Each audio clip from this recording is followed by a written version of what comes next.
Hi, my name is Shayla with Revolting Science Resources, a company designed to bring project management principles to academic research scientists. And today I'll actually be walking you through one of my favorite productivity tools, which is actually this little cube timer. I recently made a blog post that has 5 physical productivity tools that I actually use every day. So I'll link that in the description box below in case you want to check it out. But this cube timer made the list. So I'll walk through a little bit about how I use it and some of the cool features and functionality that it has. So you may be asking yourself, why do I need a cube timer if I have a cell phone? And if you're anything like me, my cell phone is the most distracting thing that I own. So even when I have a very specific task that I'm trying to do on my phone, like set a timer, I somehow end up on Instagram and checking email and doing a lot of things that I had no intentions of doing. So, one of the really great things about having an actual physical timer is that it doesn't have all these added distractions that a cell phone does.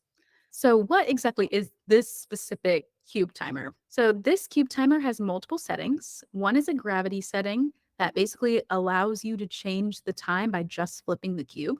And then it also has a manual time setting. So you can set specific minutes and seconds that you want a timer for. The gravity settings pretty much come predetermined on the cube. So you can do a 5 minute, 10 minute, 30 minute, and 60-minute timer automatically with the gravity settings.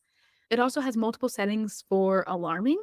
So it includes not only, like a louder beeping sound, it has quieter beeping sound, and then it also has vibration, which I really like just because most of the time I'm using this in a setting where I'm not trying to disturb a lot of other people. So that way it can actually just kind of vibrate and it's not disrupting everybody else. I will say the vibration setting can be a little loud on like hard surfaces. So either putting it on some type of surface or something that's a little softer is a good idea. But overall, I think it has just a lot of functionality and ability that makes it really easy to quickly change time and not be disrupting everybody else in the room. I'll actually show you really quick what the buttons here on the back look like.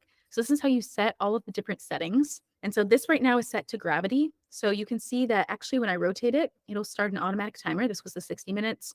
I can rotate it again and it'll automatically start one for 5 minutes.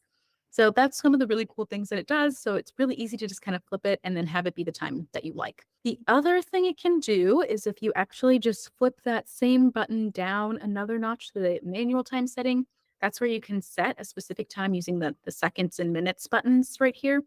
So I'll just set the timer for 5 seconds.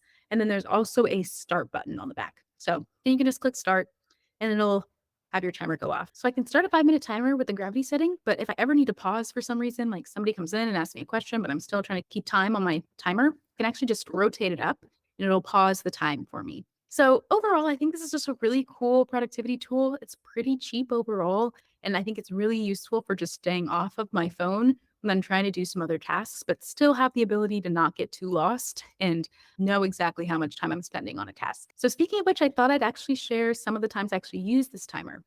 So, when I was in grad school, but also for my current job, I tend to write a lot of code. And so, when I'm writing code, it's really useful for just helping me not lose track of time, which is very easy for me personally when I'm writing code. This way I can just quickly kind of set a timer. I only want to work on this for 30 minutes and I'm not spending more time than I intended, debugging my code or trying to get it to work.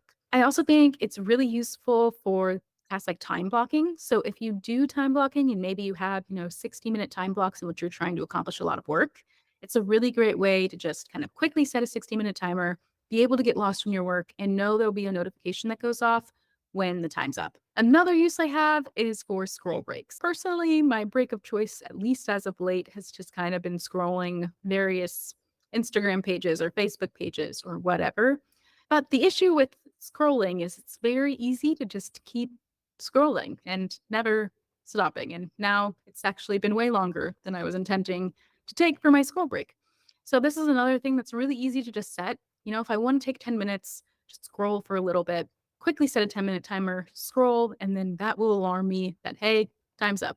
You need to put our phone down, get back to work. So that's another way that you can kind of use these timers. And then lastly, I'll say one of my favorite things about using kind of productivity tools like this are that they're not just useful, in the lab or in the lab office. They're also useful at home. So I actually use my timer as well for keeping time of, if I'm cooking in the kitchen, if something has just 20 minutes or 30 minutes that it needs to be set on. Also, when I'm doing laundry, just to remind myself to go change it and put it into the dryer. So overall, I just think it's a really valuable tool that's pretty cheap, helps you get things done, and is not as distracting as a cell phone. So for all those reasons, I just highly recommend checking out a cube timer. I'll put a link to the exact one that I have in the description box, but it's also in that blog article that's linked down below as well. That's it for this video, walking you through one of my favorite physical productivity tools. If you like this video, definitely feel free to subscribe to the channel and I'll post more videos like this.